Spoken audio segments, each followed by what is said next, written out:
Well, it's not often I get a chance to video this, so unfortunately we've got to make do with what we've got as far as availability of space goes. So I'm working in a suboptimal environment for videoing, but I'm going to take the chance anyway. We're doing a stripped head bolt thread on an LS, so there we go. We're going to put a solid steel insert in this, and I apologise for getting in the way of the camera while I'm setting up, but I think you get the gist of what we're doing here. This is a plate that I've made up specifically for doing LSs, because I've done so many of them. The plate that comes in the kit does one hole, where with this one I can set up and do all 10 at the same time.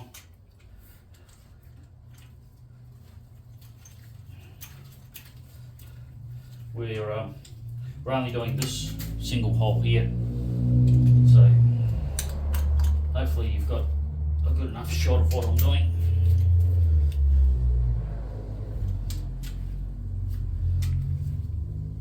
I knew I'd forgotten something, which is typical. Now, see how these guides come out like they did? What that tells me is that I'm right on the money as far as being on centre goes. These are centralising guides, and pick up the centre of the holes and away you go. So we don't need those centralising guides. I'm going to turn you off for a minute because I need to go and get something that I've forgotten, which I'm going to need in the not too distant future. Now we're back again. Forgot my magic juice. This is called Miracle Lube. It's made here in Western Australia, and yeah, it's absolutely brilliant for cutting aluminium. Now there are two things that we are interested in here. One is we'll go for that first, the total hole depth, which on this one is 84 millimeters. So right, actually we'll draw a picture here, which is what I usually do.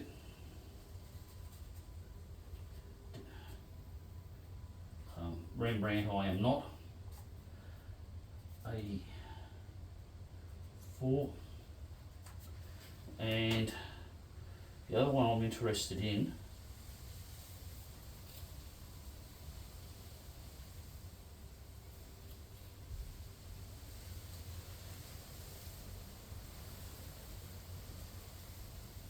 which is the most important one, so the depth of the first thread, which here is 45,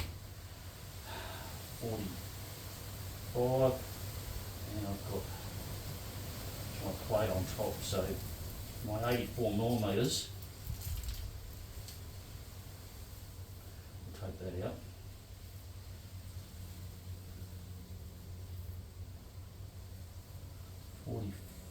So we've got 45 from the top of the plate to the first thread, 45 and 84. So what we'll do is we'll come over here and we'll check it on this one, because this thread here is undamaged. That's showing 44, just a fraction under 45, and this one here is 86 to the bottom of the hole.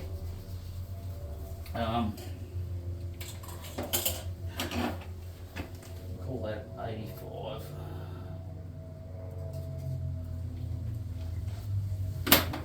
Excuse me, I'll double check it now.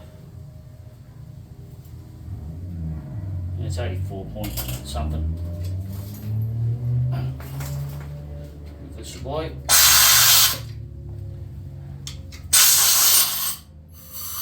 Had a little bit of gunk come out of the hole. Okay, when you are setting up your cutters, there's a long and a short. Do not get them muddled up, because what we are doing is we are measuring from the shoulder here to the shoulder on the cutter. And at the moment this here is set about 54 mil. So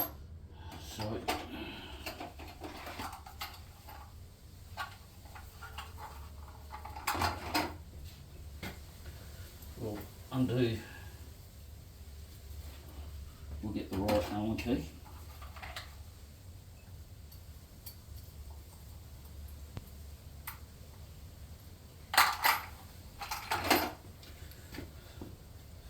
So now that we've got the right Allen key, what I normally do is I normally give them about another millimetre, 46. Now the reason that I work in metric is not that I'm, or this is built in metric, so go 46 here. Just set the slide to 46. It's just a fraction up.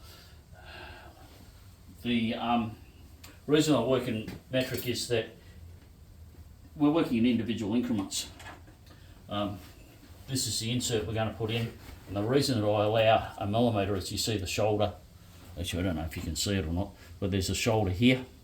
I don't know if this is on focus because I can't see the camera because it's right up against the wall, or a wall. And so what happens is that it tends to hold this up a little bit. So I give it a millimetre and put it a millimetre further down hole. You've got to be careful with anything which uses a stretch bolt or a torque to yield bolt, because what you're doing is you are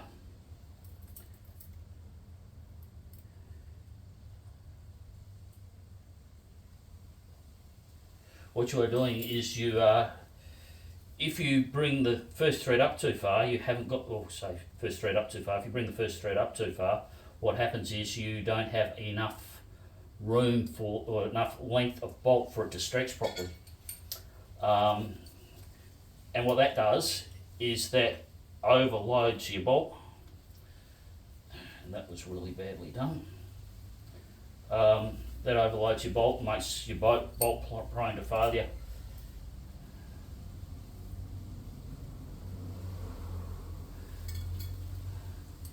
Moved it a fraction too far.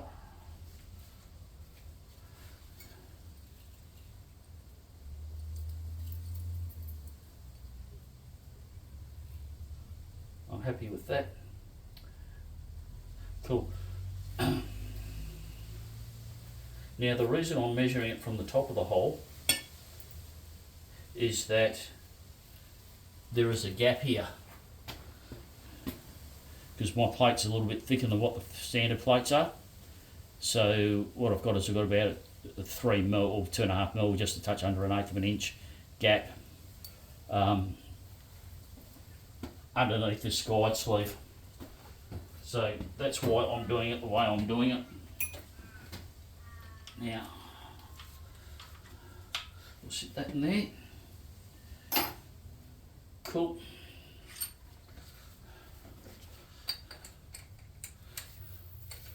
This is a genuine time cert core drill, and it's been modified to have 3 flats on it. Now, this is where I want my magic juice. And normally I don't do it from this angle, but what I'm doing is I'm feeling up and down, and I'm splitting the difference, and I'm feeling left and right, and I'm splitting the difference.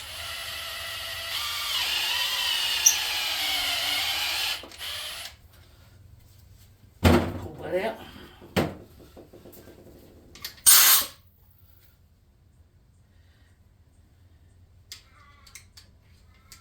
And we have a look.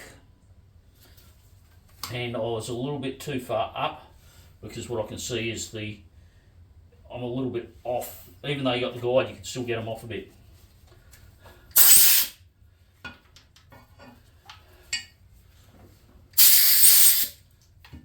So it's a bit too far up.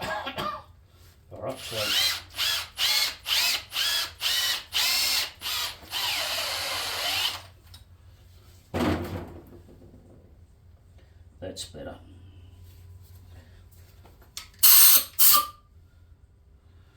Now what I've got is when I look down there, I can see the original hole and I can see the hole that I've made over it, and they're nice and concentric.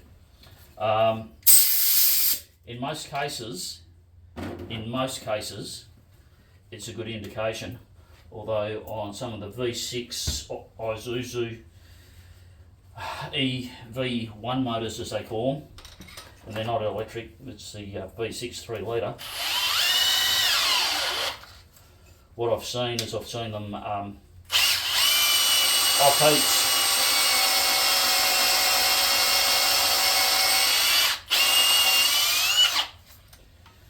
This block's really gummy, and by gummy what I mean is it's really draggy on the drill bit, because this is a fully charged battery, and normally this drill would be spinning really freely.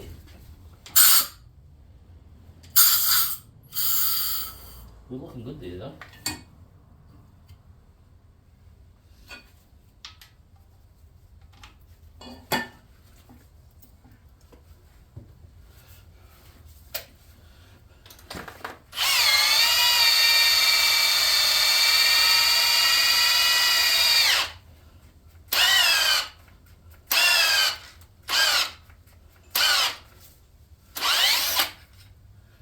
Interesting. Very interesting.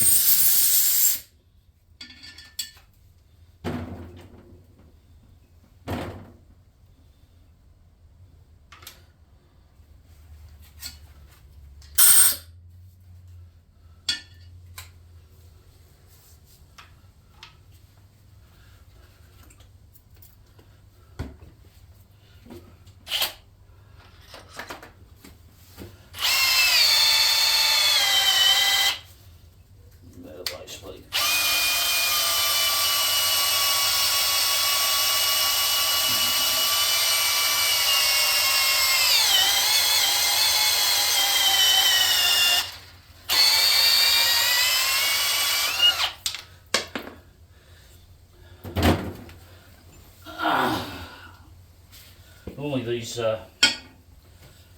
normally drill a lot better than this. I'm suspecting by the feel of it that it's possible that this block's been hot and the aluminium's soft. Although the swarf is coming out really nice, it's curling up nice, it looks good.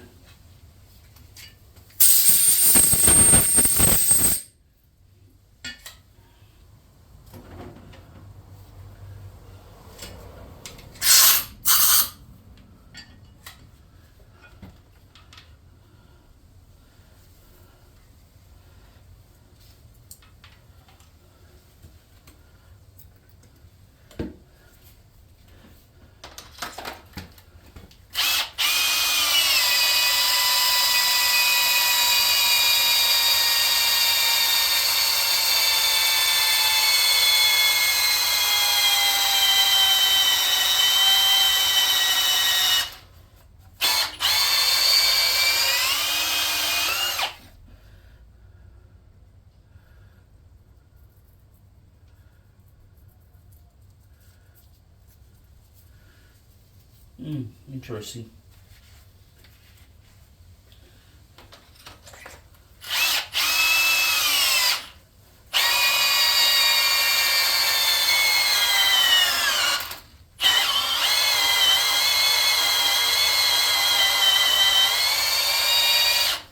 Now, don't know if you can see it here, but the collar here is now bottomed on the guide, so we're at full depth.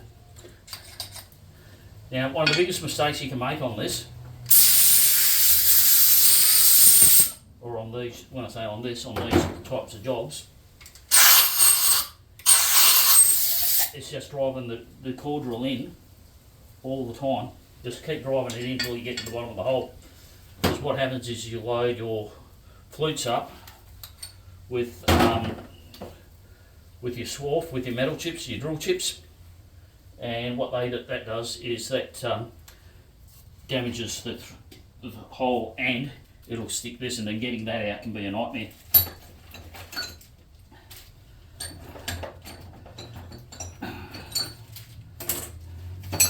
Now we'll get the right drill, or say the right drill, the right tap, and we'll check the, even though I do hundreds of these, I still always check it's 2mm, because there's also 1.5s in that kit, so I still check them, because you only have to get it wrong once, and sorting it out after you get it wrong is a big drama.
Okay. Now I always finish these by hand to make sure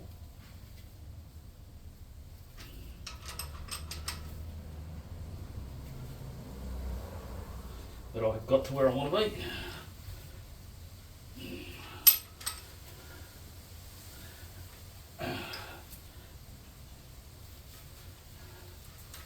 Okay, that's done.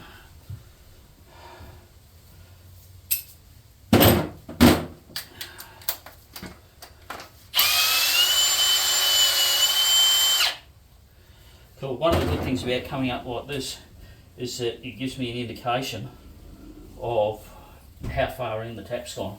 So I need a minimum of 30mm because the insert's 30mm long.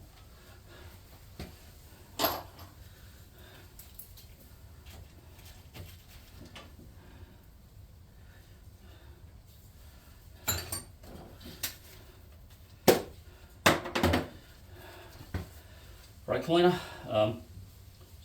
I use the Boston one primarily, mainly because it works better for what I do.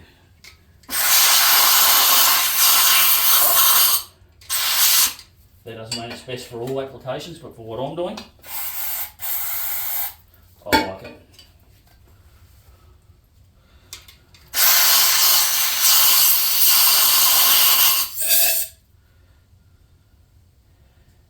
Now I can see to the bottom of the hole, I can actually see where the tap has, when I look at the very bottom of the hole, I can see where the tap has actually marked up the 4 points at the bottom of the hole.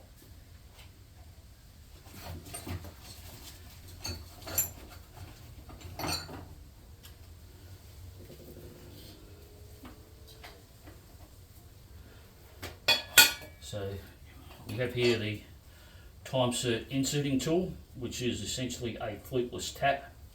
When you feel them, they're not actually round, they've got some flats built into them.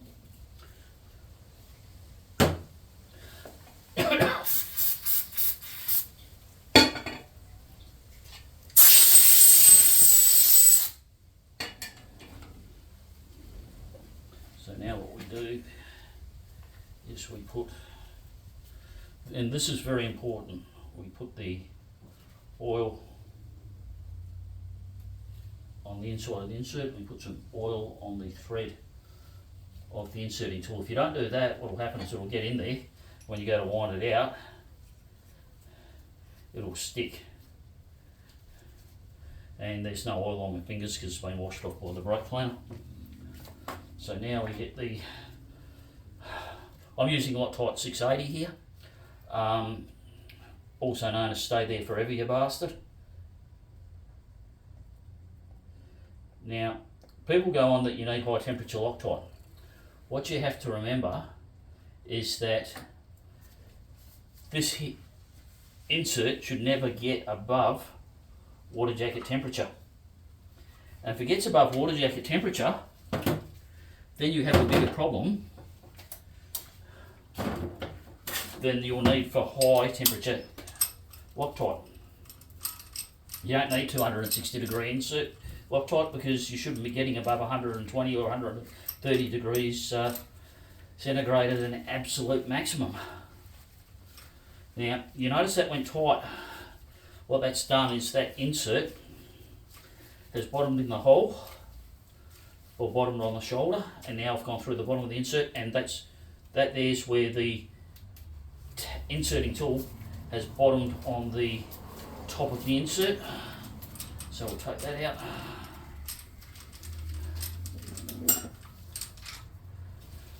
With that wipe. It's always a good idea to give it a wipe when you take it out, keep it clean.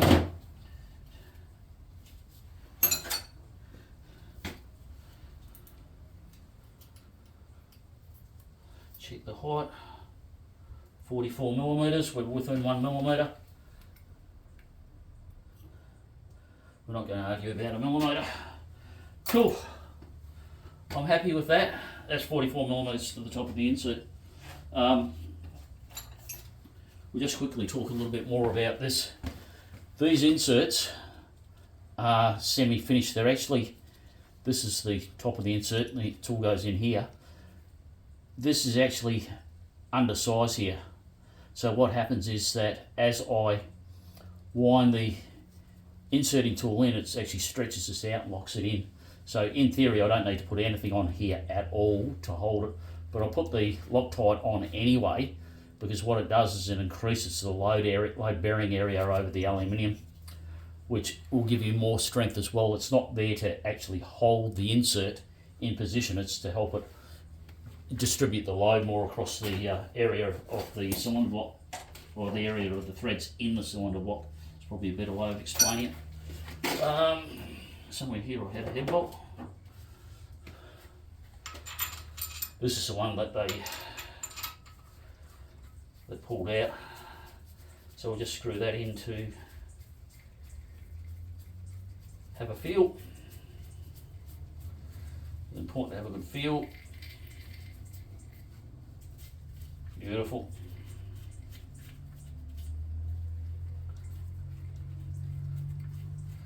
There we go, all done.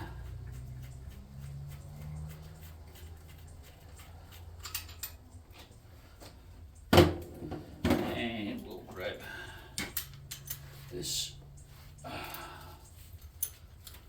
Actually, we'll put that over there. Put that over there. Which is off camera. There's a table just off camera. Take these off. Because I haven't got the guides in, you saw how much it dropped.